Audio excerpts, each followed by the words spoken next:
اعوذ باللہ من الشیطان الرجیم بسم اللہ الرحمن الرحیم السلام علیکم ورحمۃ اللہ وبرکاتہ۔ قیامت کے دن میزان ان 3 جگہوں میں سے ایک ہے جن کے بارے میں اللہ کے رسول صلی اللہ تعالی علیہ وآلہ وسلم نے ارشاد فرمایا کہ وہاں کوئی آدمی کسی دوسرے آدمی کو یاد نہیں کرے گا، نہ اس کی مدد کرے گا، نہ اس کے کام آئے گا۔ اگر کسی آدمی کی ایک نیکی میزان میں کم ہو گئی تو سارے میدان حشر میں کوئی بھی اسے ایک نیکی دینے کے لیے تیار نہیں ہوگا، نہ باپ، نہ بیٹا، نہ بیٹی، نہ بیوی، نہ کوئی یار، نہ دوست، نہ کوئی پیر، نہ مرشد، بلکہ سب ایک دوسرے سے دور بھاگیں گے۔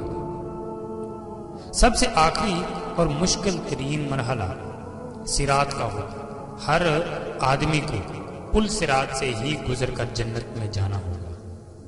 پل صراط بال سے باریک اور تلوار کی دھار سے زیادہ تیز ہوگا، جسے جہنم کے اوپر رکھا جائے گا اور لوگوں کو اس سے گزرنے کا حکم دیا جائے گا۔ گزرنے سے پہلے پورے میدان حشر میں ہر طرف مکمل تاریکی اور اندھیرا چھا جائے گا۔ ہر آدمی کو اس کے عقیدہ اور اعمال کے مطابق صراط سے گزرنے کے لیے نور دیا جائے گا۔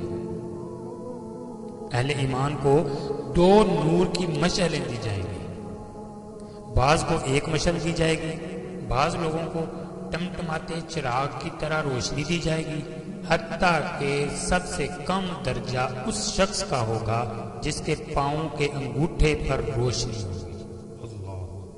اہل ایمان پل صراط سے گزرتے ہوئے اللہ سبحانہ وتعالی سے دعا مانگیں گے، ربنا اتمم لنا نورنا واغفر لنا انک علی کل شیء قدیر۔ اے ہمارے پروردگار، ہمارا نور آخر تک قائم رکھ، ہمیں بخش دے، بے شک تو ہر چیز پر قادر ہے۔ بے شک بعض اہل ایمان بجلی کی تیزی کے ساتھ پل صراط عبور کریں گے، بعض ہوا کی تیزی کے ساتھ، بعض تیز گھوڑوں کی رفتار سے اور بعض اونٹوں کی رفتار سے عبور کریں گے، بعض لوگ دوڑتے ہوئے، بعض لوگ عام چال سے اور بعض سست ہوں گے، بعض گرتے پڑتے ٹھوکریں کھاتے اور زخمی ہوتے ہوئے پل صراط کو عبور کریں گے۔ پل صراط کے دونوں طرف خودکار کنڈے لگے ہوں گے جو اللہ سبحانہ وتعالی کے حکم کے مطابق بعض لوگوں کے چلنے میں صرف رکاوٹ ڈالیں گے، بعض لوگوں کو پل صراط کے اوپر ہی بار بار گراتے رہیں گے، بعض لوگوں کو صرف زخمی کریں گے اور بعض کو کھینچ کر جہنم میں ڈال دیں گے۔ کچھ لوگ چند قدم ہی چلیں گے تو انہیں جہنم میں گرا دیا جائے گا، بعض لوگ کچھ فاصلہ طے کر لیں گے تو جہنم میں گرا دیے جائیں گے، بعض لوگ نصف یعنی آدھا فاصلہ طے کریں گے اور اس کے بعد جہنم میں گرائے جائیں گے، بعض صراط عبور کرنے کے قریب ہوں گے تو گرا دیے جائیں گے۔ انسان کے اعمال جو صالح اعمال صراط پر نہ صرف نور مہیا کریں گے بلکہ انسان کی حفاظت بھی کریں گے، اور کہا جاتا ہے کہ قربانی کے جانور سواریوں کا کام دیں گے، واللہ عالم بالصواب۔ صراط سے گزرنے کا منظر اس قدر ہولناک ہوگا کہ کسی کی زبان سے کوئی بات نہیں نکلے گی، صرف انبیاء کرام کی زبان سے یہ آواز سنائی دے گی، ربی سلم ربی سلم، یا اللہ بچا لے، یا اللہ بچا لے۔ صراط سب سے پہلے نبی کریم صلی اللہ تعالی علیہ وآلہ وسلم اور آپ کی امت عبور کریں گے، اللہ اکبر کبیرہ، اور اس کے بعد میں دیگر انبیاء کرام اور ان کی امتیں عبور کریں گے، الحمدللہ رب العالمین۔ صراط عبور کرنے کے بعد تمام اہل ایمان پل صراط کے آخری حصہ جس کا نام کنترا ہے اس میں روک لیے جائیں گے، اور جن مسلمانوں کے درمیان کوئی غلط فہمی یا گلہ شکوہ یا غصہ ناراضگی وغیرہ ہوگی وہ دور کی جائے گی۔ جب سارے اہل ایمان مکمل طور پر پاک اور صاف ہو جائیں گے تب انہیں جنت میں داخل ہونے کی اجازت دی جائے گی۔ نبی کریم صلی اللہ تعالی علیہ وآلہ وسلم جنت کے دروازے پر تشریف لائیں گے، دروازہ کھلے گا تو میرے اور آپ کے آقا علیہ الصلوۃ والسلام اپنی امت سمیت جنت میں قدم رنجا فرمائیں گے۔ جنت میں داخل ہونے کے بعد میرے اور آپ کے پیارے آقا علیہ الصلوۃ والسلام کو اپنی امت کی فکر لاحق ہوگی۔ آپ صلی اللہ تعالی علیہ وآلہ وسلم اپنی امت کا حال دریافت فرمائیں گے۔ جب آپ صلی اللہ تعالی علیہ وآلہ وسلم کو معلوم ہوگا کہ بے شمار امتی جہنم میں ہیں تو آپ صلی اللہ تعالی علیہ وسلم اللہ کے حضور سجدہ میں گر پڑیں گے، اللہ اکبر، اور اللہ سبحانہ و تعالی کی حمد و ثنا کر کے سفارش کی اجازت طلب کریں گے۔ طویل مدت سجدہ میں گزارنے کے بعد حکم ہوگا، اے محبوب صلی اللہ تعالی علیہ وآلہ وسلم جاؤ، آپ کی امت میں سے جن کے دل میں جو کے دانے کے برابر ایمان ہے انہیں جہنم سے نکال کر جنت میں داخل کر دو۔ اللہ اکبر۔ نبی کریم صلی اللہ تعالی علیہ وآلہ وسلم فرشتوں کو لے کر اپنی امت کے برگزیدہ افراد کے ساتھ جہنم کے کنارے تک جائیں گے اور فرمائیں گے، اپنے اپنے اعضاء و اقارب اور اپنی اپنی جان پہچان کے افراد کی نشانی بتاؤ تاکہ فرشتے انہیں نکال لیں۔ چنانچہ ایسے لوگ جن کے دل میں جو کے دانے کے برابر ایمان ہوگا جہنم سے نکال کر جنت میں لے جائے جائیں گے۔ اس وقت آپ صلی اللہ تعالی علیہ وآلہ وسلم کی امت اہل جنت کا 1/4 ہوگی۔ آپ صلی اللہ تعالی علیہ وسلم کی سفارش دیکھ کر دیگر انبیاء کرام بھی اپنی اپنی امتوں کی سفارش شروع کریں گے۔ امت محمدیہ کے شہداء، علماء، اولیاء اور صلحاء کو بھی شفاعت کی اجازت دے دی جائے گی، اور وہ بھی اپنے اپنے اعزار و اقارب، عزیز و اقارب اور جان پہچان کے لوگوں کی سفارش کر کے انہیں جہنم سے نکلوا کر جنت میں لے جائیں گے۔ نبی کریم صلی اللہ تعالی علیہ وآلہ وسلم جنت میں واپس پہنچ کر پھر امت کے بارے میں سوال کریں گے، اب میری امت میں سے کتنے جہنم میں باقی ہیں؟ تو آپ صلی اللہ تعالی علیہ وآلہ وسلم کو بتایا جائے گا کہ ابھی تو ہزاروں تعداد میں لوگ جہنم میں ہیں۔ تو آپ صلی اللہ تعالی علیہ وآلہ وسلم پھر سفارش کے لیے سجدہ میں گر پڑیں گے، اللہ اکبر۔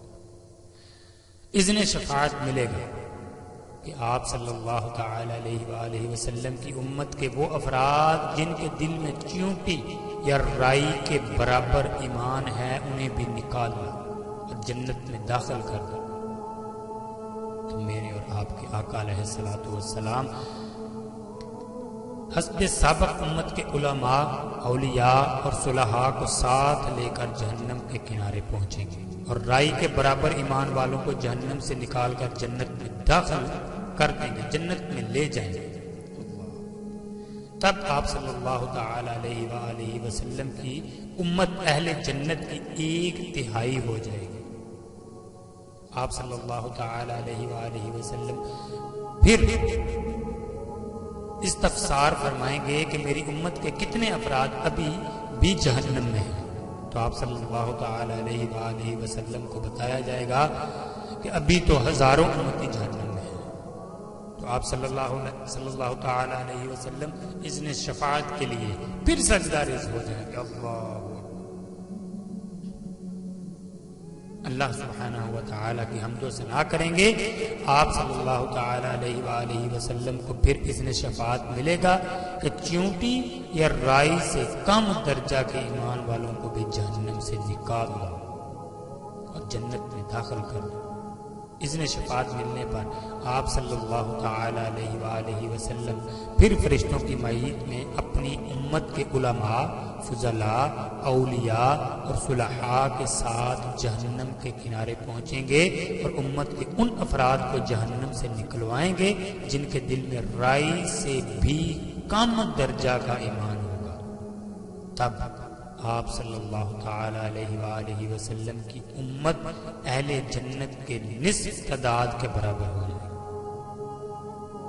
چوتھی مرتبہ پھر نبی کریم صلی اللہ تعالی علیہ وآلہ وسلم ان لوگوں کے لیے اذن شفاعت طلب کریں گے جنہوں نے ساری زندگی میں ایک بار لا الہ الا اللہ پڑھا۔ اللہ سبحانہ و تعالی ارشاد فرمائیں گے،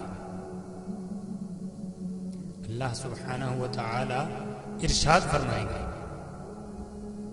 کہ میری عظمت، میری عزت اور جلال اور کبریائی کی قسم، جس نے لا الہ الا اللہ کہا ہے اسے میں خود جہنم سے نکالوں گا۔ اللہ چنانچہ آخر میں اللہ سبحانہ و تعالی خود ان لوگوں کو جہنم سے نکال کر جنت میں داخل فرمائیں گے جنہوں نے لا الہ الا اللہ کہا ہوگا۔ جنتی لوگ اس آخری گروہ کو اتقاء الرحمن یعنی رحمان کے آزاد کردہ کہہ کر پکاریں گے۔ شفاعت کا سلسلہ جب مکمل ہو جائے گا اور تمام اہل جنت میں داخل ہو جائیں گے، تب اہل جنت میں اپنی اولادوں اور اعزاء و اقارب یعنی عزیز و اقارب سے ملنے کا تجسس پیدا ہوگا اور ان کے ملنے اور انہیں دیکھنے کی خواہش کا اظہار کریں گے۔ اللہ سبحانہ و تعالی کا حکم ہوگا کہ اولادوں کو ان کے والدین کے ساتھ ملا دیا جائے۔ چنانچہ تمام اہل جنت کے اہل و عیال کو ایک جگہ اکٹھا کر دیا جائے گا۔ اہل جنت کے جنت میں آباد ہو جانے کے بعد اور اہل جہنم کے جہنم میں پہنچنے کے بعد سب کو آواز دی جائے گی، اے اہل جنت جنت کے کنارے پر آ جاؤ، اے اہل جہنم جہنم کے کنارے پر آ جاؤ۔ دونوں فریق امید و بیم کی کیفیت میں منادی کی طرف متوجہ ہوگا۔ ایک سفید مینڈا ہوگا جس کے بارے میں اہل جنت اور اہل جہنم سے پوچھا جائے گا، کیا تم اسے پہچانتے ہو؟ اہل جنت اور اہل جہنم دونوں کہیں گے، ہاں ہم اسے پہچانتے ہیں، یہ موت ہے۔ اس کے بعد اللہ سبحانہ و تعالی اس مینڈے کو ذبح کرنے کا حکم دیں گے۔ مینڈے کو ذبح کرنے کے بعد اعلان کر دیا جائے گا، اے جنت والو تمہارے لیے ہمیشہ ہمیشہ کے لیے جنت ہے، تمہیں کبھی موت نہیں آئے گی، اور اے جہنم والو تمہارے لیے ہمیشہ ہمیشہ کی جہنم ہے، تمہیں کبھی موت نہیں آئے گی۔ یہ سن کر جنتی لوگ اس قدر خوش ہوں گے کہ اگر خوشی سے مرنا ممکن ہوتا تو جنتی لوگ خوشی سے مر جاتے، اور جہنمی یہ اعلان سن کر اس قدر مخموم ہوں گے کہ اگر غم سے مرنا ممکن ہوتا تو جہنمی لوگ مر جاتے۔